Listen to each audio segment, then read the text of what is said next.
ሰላም ጤና ይስጥልን እጅጉን የተወደዳችሁና የተከበራችሁ የአዲስ ስፖርት ቤተሰቦቻችን እንደምን አላችሁልን? ከእናንተው ከሆነው ከአዲስ ስፖርት የዩቲዩብ ቻናላችን አዳዲስ ስፖርታዊ ጉዳዮችን ልናካፍላችሁ እነሆ ዛሬም በድጋሚ ተገናኘን። ስለምታደምጡን፣ ስለምትከታተሉን፣ ቆይታችሁን ከኛ ጋርም ስለምታደርጉ እጅጉን ከልብ አድርገን ነው የምናመሰግነው። በዛሬ ፕሮግራማችን የተለያዩ ስፖርታዊ ጉዳዮችን፣ የተለያዩ አዳዲስ መረጃዎችን ወደ እናንተ እያደረስን ቆይታን እናደርጋለን። እናንተም ሀሳብና አስተያየት ካላችሁ ኮሜንት ቦክስ ላይ ያጋራችሁ፣ ቪዲዮአችንን ላይክ እያደረጋችሁ እንዲሁ ቻናላችንን ሰብስክራይብ እያደረጋችሁ ቆይታችሁን ከኛ ጋር እንድታደርጉ ነው በአክብሮት የምንጋብዘው። ከመሸጋገሪያ በኋላ በድጋሚ ተመልሰን የምንገናኝ ይሆናል። አብራችሁን እንድትቆዩ በአክብሮት ጋብዛለሁ። ከመሸጋገሪያ በኋላ በድጋሚው ተመልሰን እንገናኛለን።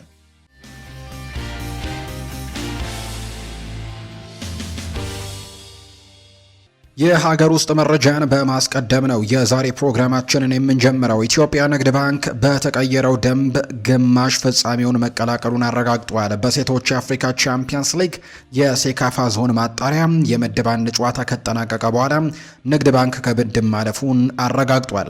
አስቀድሞ የነበረው የውድድሩ ደንብ 4 ቡድኖችን ከያዘው ምድብ 1 2 ቡድኖች፣ 3 ቡድኖችን ከያዙት ምድብ 2 እና ምድብ 3 ደግሞ አንዳንድ ቡድኖች ያልፋሉ የሚል ነበር። ነገር ግን ውድድሩ ከተጀመረ በኋላ በተሻሻለው ደንብ መሰረት ከሶስቱ ምድቦች አንደኛ ሆነው ያጠናቀቁት ወደ ግማሽ ፍጻሜው አልፈው ከሶስቱ ምድቦች ደግሞ ጥሩ ሁለተኛ ደግሞ አራተኛው የግማሽ ፍጻሜ ተፋላሚ ቡድን ሆኖ እንደሚያልፍን የተረጋገጠው። በዚህ መሰረትም የኢትዮጵያ ንግድ ባንክ በቀዳሚው ጨዋታ ያስቆጠራቸው 11 ግቦችን ተከትሎ ወደ ግማሽ ፍጻሜ ማለፉን አረጋግጧል። የግማሽ ፍጻሜ ጨዋታውንም ቅዳሜ 7 ሰዓት ላይ እንደሚያደርግ ነው የወጣው መርሃ ግብር ይፋ የሚያደርገው። ወደ ውጭ ሀገር ስፖርታዊ መረጃዎቻችን በቀጥታ እናምራ። የአርሰናል ጉዳዮችን ደግሞ ወደ እናንተ እናደርስ። የቀድሞው የአስተን ቪላ ተጫዋች ዲዮን ደብሊን ስለ አርሰናል የቡድን ጥንካሬና 3 ዋንጫዎችን የማሳካት እድል አለው የሚል ጥያቄ ቀርቦለት ምላሹን ሰጥቷል። አርሰናል 3 ዋንጫዎችን በአንድ ዓመት ያሸንፋል ብዬ አልጠበቅም ሲል የተናገረው፣ ነገር ግን ይህ አይሆንም ማለት ግን አይቻልም። አሁን ላይ እነሱ በጣም ጠንካራና በጣም የተረጋጋ ቡድን ያላቸው፣ በክለብ ውስጥም ጥሩ መግባባቶች አሉ። አርቴታ ወደ ተቀያሪ ወንበሩ ሲመለከት እንኳን በጣም ጥሩ ተጫዋቾችን እንደሚመለከት እርግጥ ነው። የቡድኑ ጥልቀት በጣም አስገራሚ ነው ሲል ይናገራል። 3 ዋንጫ በአንድ ዓመት ማሸነፍ ግን በጣም ከባድ ነው። የፕሪሚየር ሊጉን ብቻ ማሸነፍም ከባድ ነው። ነገር ግን አርሰናል ይህንን ቢያደርግ ግን አልደነቅም፣ ሊያደርገው ይችላል ሲልም ነው የቀድሞ የአስተን ቪላ ተጫዋች የሚናገረው። ካርል ጄንኪንሰንም ስለ ሚኬል አርቴታ ይናገራል። ሚኬል አርቴታ ክፍል ውስጥ ያሉትን ሰዎች ማሳመንና ትኩረታቸውን መሳብ ይችል ነበር። መልእክቱንም በራስ መተማመንና በማራኪ አቀራረብም ያስተላልፍ ነበር። ስለዚህ አንድ ቀን ማናጀር እንደሚሆን አውቅ ነበር። አርቴታ ከተጫዋቹነቱ ዘመን ጀምሮ የመሪነት ባህሪን ያሳይ ነበር ሲልም ነው ካርል ጄንኪንሰን የተናገረው። አላን ሺረር ይቀጥላል። አርሰናል ሁሊያን አልቫሬዝን ካስፈረመ ዋንጫው የግሉ እንደሚሆን ማረጋገጥ ይችላል ብሏል። ሲናገር የባርሴሎና ሁሊያን አልቫሬዝን ለማስፈረም በጣም እየጣረ ነው። አትሌቲኮ ማድሪድ ግን ለባርሴሎና ለመሸጥ ፈቃደኛ አይደሉም። በዚህ ምክንያት ለአርሰናል አልቫሬዝን ለማስፈረም እድሎች ያሉት፣ አርሰናል እሱን ካስፈረመ ግን የፕሪሚየር ሊግ ዋንጫን ውድድርን ያጠናቅቃል በበላይነት ሲልም ጭምር ነው አለን ሺረር የተናገረው። አትሌቲኮ ማድሪዶች የሁሊያን አልቫሬዝ ጉዳይ እስከ መጪው አርብ ድረስ ሁሉ ነገር ተጠናቆ እንዲፈታም ይፈልጋሉ። አልቫሬዝ በአናኗር ስታይልና በቤተሰብ ምክንያት በስፔን ለመቆየት የሚፈልግ ቢሆንም በቅርብ ጊዜያት ግን ወደ አርሰናል ለመሄድ በጥቂቱ ፍላጎት ሊኖረው እንደሚችል ነው ሚጉኤል ዴላኒ መረጃውን ያጋራው። አትሌቲኮ ማድሪዶች ሁሊያን አልቫሬዝን የሚለቁ ከሆነ አዲስ አጥቂ ለማስፈረምም በቶሎ ይፈልጋሉ። በአርሰናሎቹ ቪክተር ዮኬሬሽ እና በጋብሪኤል ሄሱስ ላይም ፍላጎት እንዳላቸው ነው የሚነገረው። እናም ሁሊያን አልቫሬዝ ወደ አርሰናል ለመቀላቀል ፍቃዱን ከሰጣቸው አርሰናል ጋብሪኤል ሄሱስን አሊያም ደግሞ ቪክተር ዮኬሬሽን ወይንም ደግሞ ሁለቱንም የዝውውሩ አካል አድርገው ሊቀርብላቸው እንደሚችል ነው ሚጉኤል ዴላኒ እየተናገረ የሚገኘው። የጋብሪኤል ማርቲኔሊን የወኪል ዝውውሩን እንግዲህ ለመጨረስ ከአልሂላል ጋር በቀጥታ ንግግር እያደረገ እንዳለ የመረጃ ምንጩ ይፋ አድርጓል። አርሰናል በ65 ሚሊዮን ዩሮ ፓኬጅም ተጫዋቹን ለመሸጥም መስማማቱን የሚያሳዩ መረጃዎች ናቸው ፋብሪዚዮ ሮማኖ ይፋ እያደረገ የሚገኘውና በአጠቃላይ የማርቲኔሊ ወኪል ትልቅ እንቅስቃሴዎችን እያደረገ ነው። አርሰናል ጋብሪኤል ማርቲኔሊንም ከሸጠ ኢጎር ፓይሾን ለማስፈረምም ፍላጎት እንዳለው እየተነገረ ነው። ኦሎምፒክ ደ ማርሴይም የተጠየቀውን ዋጋ ለመቀነስ ዝግጁ ሲሆን ፓይሾን ለመልቀቅ የሚፈልገው ዋጋ ተጨማሪ ክፍያዎችን ወይም አድኦንሶችን ጨምሮ ወደ 40 ሚሊዮን ዩሮ ሊወርድ እንደሚችል ጭምር ነው የመረጃ ምንጩ ይፋ ያደረገው። ማንቸስተር ዩናይትድን የተመለከተ መረጃን እናንሳ። ለዚህ አርማ ሁሉ ነገር ይንሰጣለሁ ብለዋል ካርሎስ ባሌባ። አዲሱ የማንቸስተር ዩናይትድ አማካይ ካርሎስ ባሌባ ለቡድኑ ያለውን እንደሚሰጥ ለደጋፊው ቃል ገብቷል። ለደጋፊው ያለኝ መልእክት ለዚህ አርማና ለክለቡ ደግሞ ያለኝን ሁሉ እንደምሰጥ ሲል ባሌባ ይናገራል። አክሎም ሜዳ ውስጥ ገብቼ እስከምጀምርና ለቡድኑ ያለኝን እስከምሰጥም በጣም ጓጉቼ ያለው ሲልም ጭምር ነው የሚናገረው። ስለ ብሩኖ ፈርናንዴዝ የጠየቀው ባሌባም እሱ ታላቅ ተጫዋች ነው ሲልም ነው ምስክርነቱን የሰጠው። ሁልጊዜም በኦልትራፎርድ ሲጫወትም በስቴዲየሙ ድባብም በጣም ገረም ነበር፣ በጣም አስደናቂ ነበር ሲልም ይናገራል። ሌላኛው እንግዲህ የተናገረው ካርሎስ ባሌባ የተለያዩ ጉዳዮችን በተለይ ከማንቸስተር ዩናይትድ ጋር በተያያዘ አንስተዋል። ሁሌም ማንቸስተር ዩናይትድን ለመቅጠም ኦልትራፎርድ ስመጣ ድባቡ በጣም ያስደነግጠኝ ነበር ሲልም ጭምር ነው የተናገረው። ማንቸስተር ዩናይትድን የመረጥኩት የዓለማችን ትልቁ ክለብ ስለሆነም ጭምር ነው ይላል ካርሎስ ባሌባ። ባሌባ ከብሩኖ ጋር አብሮ ስለመጫወትም ሲናገር ከሱ ጋር ለመጫወት በጣም ጓጉች ያለው እሱ ትልቅ ተጫዋች ነው፣ ድንቅ ተጫዋችም ነው። ከሱ መማርና ለቡድኑ መኖሬንም ወይም መጫወቴንም መቀጠል ፈልጋለሁ ብሏል። ስለ ቻምፒየንስ ሊግም ሲናገር በዚያ መጫወት ህልም ነው፣ በቻምፒየንስ ሊግ ደግሞ ልጫወት በመሆኔ በጣም ደስ ብሎኛል ሲልም ይናገራል። የኔ የእግር ኳስ አርአያም ፖል ፖግባ ነው ሲልም ነው ካርሎስ ባሌባ የሚናገረው። ስለ ግል ጸባዩም ተጠይቆ ምላሹን ሲሰጥ ሰዎች ለመጀመሪያ ጊዜ ስተዋወቅ እፈራለሁ፣ ከተግባባው በኋላ ግን ተጫዋች ሰው ነኝ። ባሌባም ይቀጥልና ሜዳ ላይ መገኘት ስለምፈልግ እንግዲህ እስካሁን ድረስ መሰለፍ እስክችል ድረስ መጠበቅ አልቻልኩም፣ በጣምም ጓጉች ያለው ለማንቸስተር ዩናይትድ የመጀመሪያ ጨዋታዬን እስካደርግ ድረስ ሲል ነው የተናገረው። ካርሎስ ባሌባ ከትላንትና ፊርማ ስነስርዓቱ በኋላ ነው ይህንን ጉዳይ የተናገረው። ብሩኖ ሚጌል ፈርናንዴስ ትላንትና የፕሪሚየር ሊጉ የአመቱ ምርጥ ተጫዋች ተብሎ መመረጡ የሚታወስ ጉዳይ ነውና ህልሜ ፕሮፌሽናል እግር ኳስ ተጫዋች መሆን አልነበረም፣ ህይወቴም ሙሉ እግር ኳስ መጫወት ፈልግ ነበር ሲል ነው ብሩኖ የተናገረው። ካፕቴን ብሩኖ ይቀጥልና ገና ብዙ ህልሞች እንዳሉኝ መናገር ፈልጋለሁ፣ ገና ብዙ ነገሮችን ማሳካት ፈልጋለሁ፣ ገና ብዙ ህልሞች ያሉኝ የሚለው ብሩኖ በግል ከማሸነፍ ይልቅ ከቡድኔ ጋር ዋንጫዎችንና ስኬቶችን ማምጣት ፈልጋለሁ ብሏል። ብሩኖ ይቀጥልና በሚቀጥለው የውድድር ዘመን አንዳንድ የቡድን አጋሮችም እዚህ እንዲገኙና ምናልባትም ከመካከላቸው አንዱ ይህንን ሽልማት እንዲያገኝም እንደምረዳ ተስፋ አደርጋለሁ ሲል ብሩኖ ሚጌል ፈርናንዴስ ሀሳቡን እየሰጠ ይገኛል። ማንቸስተር ዩናይትዶች አሌሃንድሮ ባልዴን ለማስፈረም እድሉን በተመለከተ ከሆርግ ሜንዴዝ ጋር ንግግሮችን እንዳደረጉ የመረጃ ምንጩ ይፋ አድርጓል። ሆኖም ግን አሁን ላይ ማንቸስተር ዩናይትድ የዝውውሩ ሁኔታ እንዲቀይሩትም ይፈልጋሉ። ካልሆነ ግን ውድ አድርገው ነው የሚመለከቱት። ይህንን ዝውውር የመሳካት እድሉንም ጠባብ አድርገው ይመለከቱታል። ከሆርግ ሜንዴዝ ጋር ግን በጣም ጠንከር ያለው ንግግሮችን እያደረጉ እንዳለ ነው የመረጃ ምንጮቹ እየተናገሩ የሚገኙት። አሌሃንድሮ ባልዴ በክለቡ መቆየት እንደሚፈልግ ለባርሴሎና ይፋ አድርጓል። ነገሮች ደግሞ የሚቀየሩት ትልቅ የዝውውር ጥያቄ ከቀረበ ብቻ እንደሆነ ጭምር ነው ፋብሪዚዮ ሮማኖ የተናገረው። ባልዴ በባርሴሎና መቆየትን ለቦታው መፋለም እንደሚፈልግም ተነግሯል። በዚህም የተጫዋቹን ግልጽ አቋምም የተገነዘበው ባርሴሎና የሽያጭ አማራጭን በሚገባ ካጤነ በኋላ የመጨረሻ ውሳኔ ይሰጣል ተብሎ ይታሰባል። ሆኖም ግን ትልቅ ጥያቄ እስካልቀረበ ድረስ ግን ነገሮች እንደማይቀየሩ ይጠበቃል ተብሎ እንደሚታሰብ ነው ፋብሪዚዮ ሮማኖ መረጃውን ይፋ ያደረገው። ፈርጉሰን ደጋፊዎችን ማክበር ያስተምረን ነበር ብሏል ፓትሪስ ኤቭራ ሲናገር። አንድ ቀን ከማንቸስተር ዩናይትድ ጨዋታ በኋላ በጣም ደክሞን ነበር። ስለዚህም ለደጋፊዎች ሳንፈርም በቀጥታ ወደ አውቶቡሱ ለመግባት ወሰንን። ትንሽ ቆይተን ግን ሰር አሌክስ ፈርጉሰን ለ45 ደቂቃ ያክል ቆመው ለደጋፊዎች ሲፈርሙ አየን። ከዚያም ወደ አውቶቡሱ ገብቶም እንዲህ አለን፣ ራሳችሁን እንደማን ነው የምትመለከቱት? ደሞዛችሁን የሚከፍሉት እነዚህ ሰዎች ናቸው። እናንተን ለማየት ነው የሚመጡት። አሁን ውጡና ሁላችሁም ፈረሙላቸው ሲልም አዞናል። ኤቭራ የሚቀጥልና ከዚህ በኋላም ወርደን ለእያንዳንዳቸው መፈረም ጀመረን። ሰር አሌክስ ፈርጉሰንም እንዲሁ ደጋፊዎችን እንድናከብረም ትልቅ ትዕዛዝ ይሰጠን ነበር ሲል ነው ፓትሪስ ኤቭራ ሀሳቡን የተናገረው። ሰር አሌክሳንደር ቻፕማን ፈርጉሰን ከትናንትናው የፒኤፍኤ ሽልማት በኋላ ሀሳባቸውን ሰጥተዋል። ብሩኖ ይህንን ሽልማት ከአርሰናል ተጫዋቾች በልጦ ማሸነፉ በማየቶ ደስ የሚሉት ነገር ነው ወይ የሚል ጥያቄ ቀርቦላቸው ነበር። በእርግጥም ደስ ይላል። ብሩኖ ከማንኛውም የአርሰናል ተጫዋች በልጦ ይህንን ሽልማት ማሸነፉ በራሱ ትልቅ ስኬት ነው። ነገር ግን እውነታው ብሩኖ በእውነትም ለዚህ ሽልማት የሚገባው መሆኑ ነው። እሱ ባለፈው የውድድር ዘመን የፕሪሚየር ሊጉ ምርጥ ተጫዋች ነበር። እንዲያውም በዓለም ላይም ካሉ ምርጥ ተጫዋቾች አንደኛው ነበር ማለት ይቻላል። ብሩኖ የሰበራቸው ሪከርዶች ከ20 ዓመታት በላይ ሳይሰበሩ የቆዩ ናቸው። በብዙዎች ዘንድም ከሱ የተሻሉ ተጫዋቾች እንደሆኑ የሚታሰቡ አማካዮች ወደዚህ የስታቲስቲክስ ቁጥሮችም ለመድረስ ሞክረው ነበር፣ ነገር ግን አልተሳካላቸውም። ብሩኖ ግን መጥቶ በቀላሉ እነዚያን ሪከርዶች መስበር ችሏል።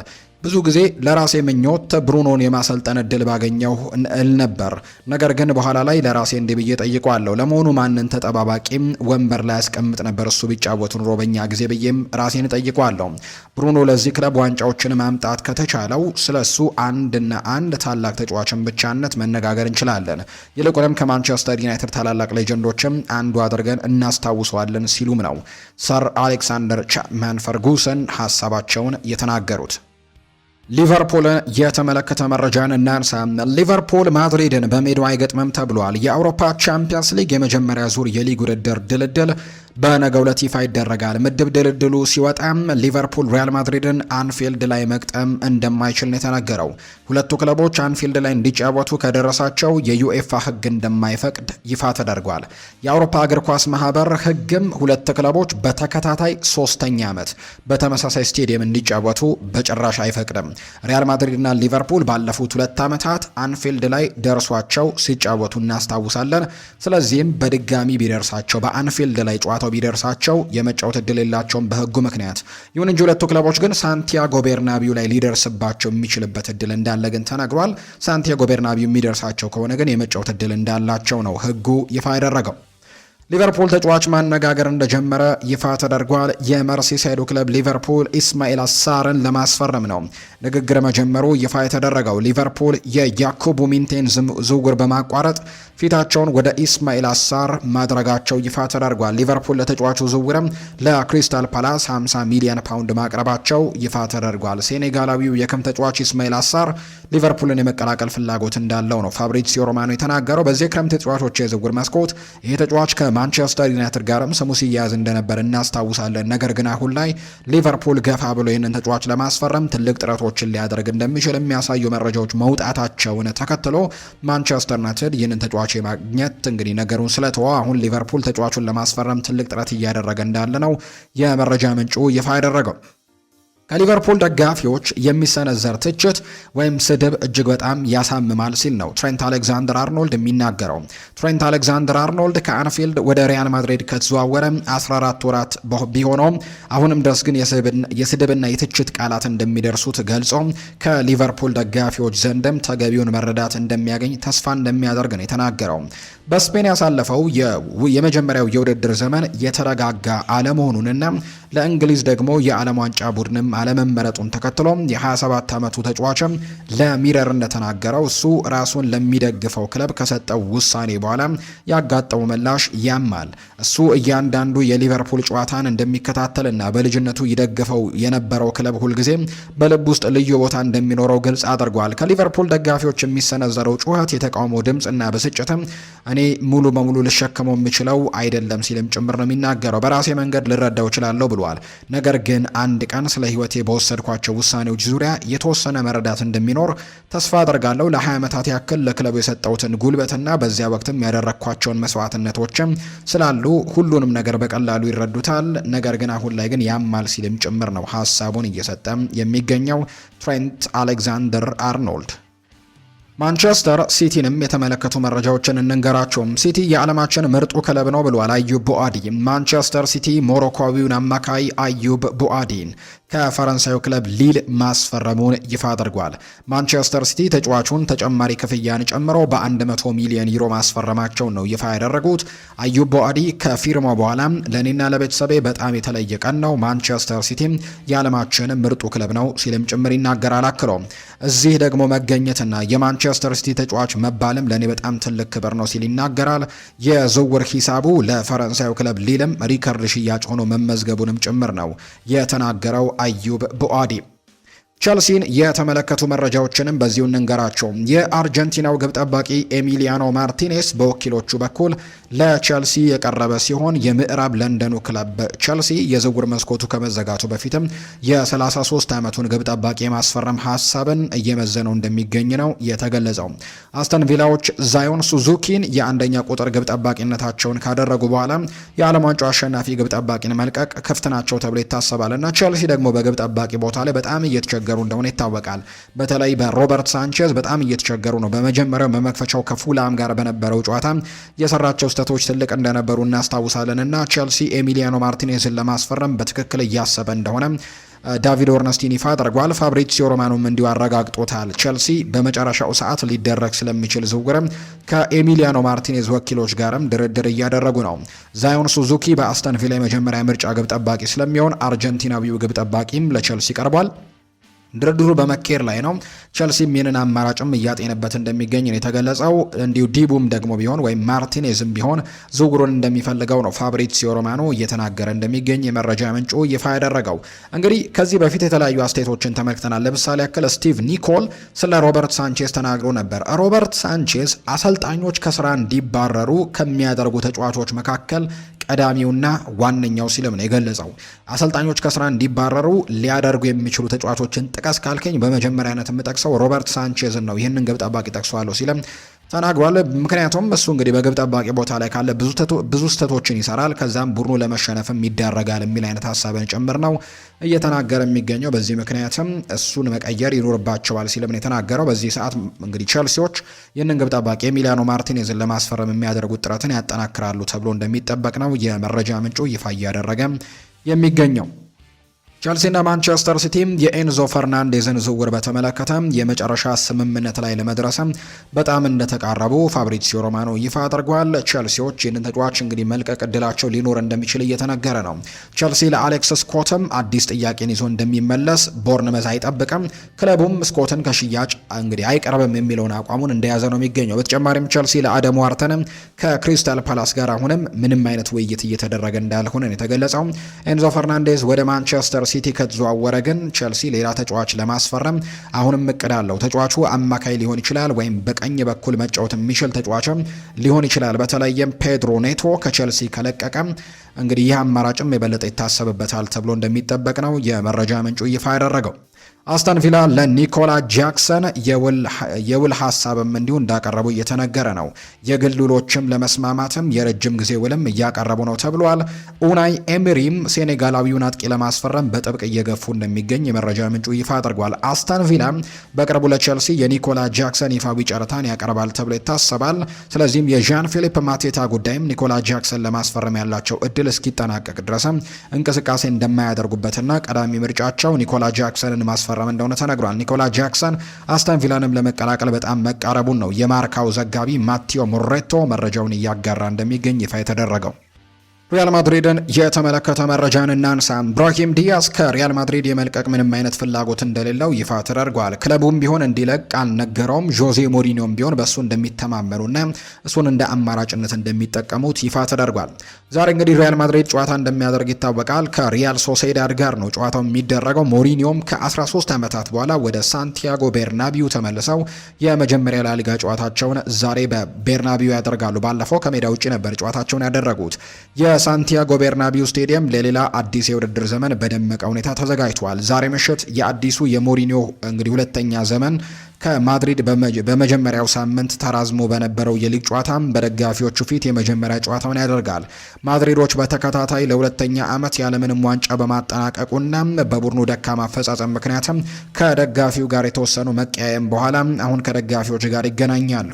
በዚህ የውድድር ዘመን የሪያል ማድሪድ ተጫዋቾች ሁኔታውን በመቀየር ከመጀመሪያው ቀን ጀምሮ ጥሩ ኳስን፣ ግቦችንና ድንቅ ትርኢቶችንም ለደጋፊው ማቅረብ ይፈልጋሉ። ለዚህም በአዲሶቹ ፈራሚዎች እገዛ ነጩ ቡድን ለሁሉም ዋንጫዎች እንደገና ለመታገልና በስቴዲየማቸው ድንቅ የእግር ኳስ ምሽቶችንም ለመመለስ ጥረት ያደርጋሉ ተብሎ ይታሰባል። ለዚህ ጨዋታ ሞሪኒዮ ኦሪዮል ሹዋሜኒን፣ ኤንድሪክ ፊሊፔን እና የረጅም ጊዜ ጉዳት ያለባቸውና ራኡል አሴንሲዮ፣ ቲያጎ ፔትራ፣ አይደር ሚሊታው፣ ፌርላንድ ሜንዲ እና ሮድሪጎ ጓይሽን ማሰለፍ አይችሉም። የመጀመሪያዎቹ ሁለት ተጫዋቾች ወደ ቡድኑ ልምምድም ለመመለስ ተቃርበዋል። ነገር ግን የአሰልጣኝ ክፍሉ ምንም አይነት ስጋት ሳይታይ 100% ዝግጁ ሲሆኑ ብቻ ለመጠቀም ወስኗል። ስለዚህም የዛሬ ምሽቱ አስተላለፍ ባለፈው ቅዳሜ ከኤስፓኞል ጋር ከተደረገው ጋር በጣም ተመሳሳይ የመሆን እድሉ ከፍተኛ ነው። በተቃራኒው ሪያል ሶሴዳዶች እንግዲህ ይጠብቋቸዋል። የሳን ሴባስቲያኑ ክለብም የመጀመሪያውን የሊግ ጨዋታ መርሃ ግብር እንግዲህ በቤቲስ ተሸንፎ ስለመጣ ላለፉት 8 የውድድር ዘመናት ማሸነፍ ባልቻለበትና አስቸጋሪ በሆነበት ሳንቲያጎ ቤርናቢው አገግሞ መውጣት ከባድ ፈተና ይሆንበታል። በሊጉ በቤርናቢው ላይ ሪያል ማድሪድን ለመጨረሻ ጊዜ ማሸነፍ የቻሉት በ2018-2019 የውድድር ዘመን 2-0 በሆነ ውጤት ነበር። ሞሪኒዮ ለራሳቸው ትልቅ አቀባበል እንዲደረግላቸው አይፈልጉም። የዚህ ጨዋታ ትልቁ ትኩረት ዦዜ ሞሪኒዮ ከተለያዩ ከ13 ዓመታት በኋላ ወደ ቤርናቢው በድጋሚ መመለሳቸው ነው። የሪያል ማድሪድ ደጋፊዎች በታላቅ ጭብጨባ ይቀበሏቸዋል ተብሎ ቢጠበቅም ፖርቱጋላዊው አሰልጣኝ ግን በጋዜጣዊ መግለጫ ላይ ደጋፊው ቡድኑን እንዴት መቀበል እንዳለበት ፍንጭ ሰጥተዋል። ቤርናቢው እኔን በተለየ ሁኔታ እንዲቀበለኝ አልፈልግም። ደጋፊው ቡድኑን እንደ ራሱ ቡድን እንደ ፍቅሩ አድርጎ ደግሞ እንዲቀበለው ነው የምፈልገው። ሞሪኒዮ እንግዲህ ወደ ቻማርቲን ያደረጉት ተመልሶም በዝቅተኛ ፕሮፋይል ዝቅ ብሎ እንዲሆንና ዋና ትኩረቱን ማግኘት ለሚገባቸው ተጫዋቾች እንዲሰጡም ነው ለደጋፊዎች መልእክት ያስተላለፉት። በቅርብ ሰዓታት እንደተሰማው ከጨዋታው በፊት ሳንቲያጎ ቤርናቢው በሜዳ ላይ ለሚገኙ ሁለት የዓለም ሻምፒዮኖችም የክብር አቀባበል ያደርጋል ተብሎ ይጠበቃል። በሪያል ማድሪድ በኩል ማርኮ ኮሪያ እንዲሁም ከሪያል ሶሴዳድ በኩል ደግሞ ሚካኤል ኦያርዛባል ዛሬ አቀባበል ይደረግላቸዋል የዓለም ሻምፒዮን በመሆናቸው። በዚህም ነጩ ስቴዲየም ላይ በዚህ ክረምትም የዓለም ዋንጫ ያነሳቸው የስፔን ብሔራዊ ቡድን ተጫዋቾችም አባል ለነበሩ ተጫዋቾች ተመሳሳይ ክብር ከሰጡ ሌሎች የስፔን ስቴዲየሞች ጋርም ይቀላቀላል። ስለዚህም እንግዲህ ኳሷን ማሽከርከር ከመጀመሯ በፊትም ወይም ደግሞ ጨዋታው ከመጀመሩ በፊትም የሙሉ ሀገሪቱን ስኬት ለመቀበልም የሚያስችል ልዩ ቅጽበትም ይደረጋል ተብሎ እንደሚጠበቅ ነው የመረጃ ምንጮቹ ይፋ እያደረጉ የሚገኙት። ብዙ ገንዘቦችን ማውጣት እንፈልጋለን ብለዋል ሮቤርቶ ዲ ዘርቢ። የቶተንሃም አሰልጣኝ ሮቤርቶ ዲ ዘርቢ በዝውውር መስኮቱ ተጨማሪ ገንዘቦችን ማውጣት እንደሚፈልጉ ነው የገለጹት። በዝውውር መስኮቱ ተጨማሪ ገንዘቦችን ማውጣት እንፈልጋለን ሲሉ ሮቤርቶ ዲ ዘርቢ ይናገራሉ። አክለውም ቶተንሃም ከሊቨርፑል፣ ከማንቸስተር ሲቲ እና ከቼልሲ እንዲሁም ከአርሰናል ጋር ለምን መፎካከር እንደማይችል አይገባኝም ብለዋል። ቶተንሃም እንደ ቼልሲ እና ሊቨርፑል ለምን ብዙ ገንዘቦችን ማውጣት እንደማይችል አልገባኝም ያሉት ዲ ዘርቢ ከቻላችሁ አስረዱኝ ሲሉ ጭምር ነው ሀሳባቸውን እየሰጡ እንደሚገኝ የመረጃ ምንጩ ይፋ እያደረገ እንደሚገኝ ዘገባው እየጠቆመ የሚገኘው። የመጨረሻ መረጃችን የምናደርገው ደግሞ ከቼልሲ ጋር አንድ የተያዘ ጉዳይን እናንሳም። ቼልሲ በተጠናቀቀው የውድድር ዓመት በሁሉም ውድድሮች ባደረጓቸው 41 ጨዋታዎች 2 ጎሎችን ብቻ ያስቆጠረና በሊጉ ደግሞ 1 ግብ ብቻ ያስቆጠረ እንግሊዛዊው አጥቂ ሊያም ዴላፕን በ50 ሚሊዮን ፓውንድ ለኖቲንግሃም ፎረስት ለመሸጥ መስማማቱ ለበርካቶች አስገራሚ ሆኗል። የምዕራብ ለንደኑ ክለብ ቼልሲ ባሳለፍነው የውድድር ዘመን በክረምቱ የዝውውር መስኮት ከሊጉ ከወረደው ኢፕስዊች ታውን ነበር ከታላላቆቹ የሊግ ክለቦች ጋር ተፎካክሮ የውል ማፍረሻውን 30 ሚሊዮን ፓውንድ ብቻ በመክፈል ወደ ስታንፈርድ ብሪጅ ያዘዋወሩት ወጣቱ አጥቂ ሊያም ዴላፕ የተሳካ ጊዜን ማሳለፍ እንዳልቻለ ይታወቃል። ባሳለፍነው የውድድር ዓመት ለሰማያዊዎቹም በሁሉም ውድድሮች 41 ጨዋታዎችን ያደረገው ዴላፕ ማስቆጠር የቻለው ግን 2 ጎሎችን ብቻ መሆኑ ደግሞ ጥሩ የውድድር ዓመትን ላለማሳለፉ ትልቁ የሚነሳ ቁጥር ነው። በቼልሲ እንደ አውሮፓውያኑ አቆጣጠር እስከ 2031 ድረስ የሚያቆየውን የረጅም ዓመት የውል ስምምነት የነበረው ዴላፕ በአሰልጣኝ ቻቪ አሎንዞ እቅድ ውስጥም አለመኖሩን ተከትሎ ቀጣይ ማረፊያው የት ሊሆን እንደሚችል የሚለው ጉዳይ ተጠባቂ ነበር። ነገር ግን በአስገራሚ መልኩ የቀጠለው የቼልሲ ተጫዋቾች ሽያጭም ዴላፕ ላይም ደርሶ ክለቡ ለኖቲንግሃም ፎረስት በ50 ሚሊዮን ፓውንድ ለመሸጥም እንዲሁ ተስማምቷል። በተጫዋቾች ሽያጭ ላይ አስደናቂ ስራን በመስራት የቀጠሉት ሰማያዊዎቹም በተለይም ለተጫዋቾች የሚሰጡት የረጅም ዓመታት የውል ስምምነትም እንደ ትልቅ መጠቀሚያ እየረዳቸው እንደሚገኝ ነው የተገለጸው። ይህም ደግሞ በክለቡ ያለው የተመጣጠነ የደሞዝ ክፍያ ተጫዋቾች ወደ ሌላ ክለብ ለመዘዋወር እንቅፋት እየሆነባቸው እንደማይገኝ ነው የተነገረው። በኖቲንግሃም ፎረስት የሕክምና ምርመራውን ለማድረግ ቀጠሮ የተያዘለት የ23 ዓመቱ ሊያም ዴላፕ በያዝነው የዝውውር መስኮትም ወደ ኮቬንትሪ ሲቲ ያቀናውን ናይጄሪያዊ አጥቂ ታዮ አዎኒን በመተካት በሲቲ ግራውንድም የምንመለከተው እንደሚሆን ነው የመረጃ ምንጩ ይፋ እያደረገ እንደሚገኝ ዘገባው የጠቆመው። ውድና የተከበራችሁ ቤተሰቦቻችን ለዛሬ ያዝንላችሁ አዳዲስ ስፖርታዊ ጉዳዮችን ለዛሬ ወደ እናንተ ያደረስነው ስፖርታዊ መረጃችን ይህንን ይመስል ነበር። ስላደመጣችሁን፣ ስለተከታተላችሁን፣ ቆይታችሁንም ከኛ ጋር ስላደረጋችሁ እጅግ ከልብ አድርገን እናመሰግናለን። ፉአድ ባህሩ የዛሬውን ፕሮግራም እየመራው ከእናንተ ጋር ቆይታን አድርግ ያለው የተለያዩ ርዕሰ ጉዳዮችን ያካፈልንበት የዛሬው የዕለተ ረቡዕ የምሽቱ የፕሮግራማችን ይህንን ይመስል ነበር። ቆይታችሁን ከኛ ጋር ስላደረጋችሁ እጅግ ከልብ አድርጌ ያመሰገንኩኝ። በቀጣይ ፕሮግራማችን መልሰን እስክንገናኝ ድረስ መልካም ጊዜ መልካም ቀን እንዲሆንላችሁ ከወዲሁ በአክብሮት እመኛለሁ። ለዛሬ ያዝንላችሁ ፕሮግራም ይህንን ይመስላል። መልካም ጊዜ ይሆንላችሁ።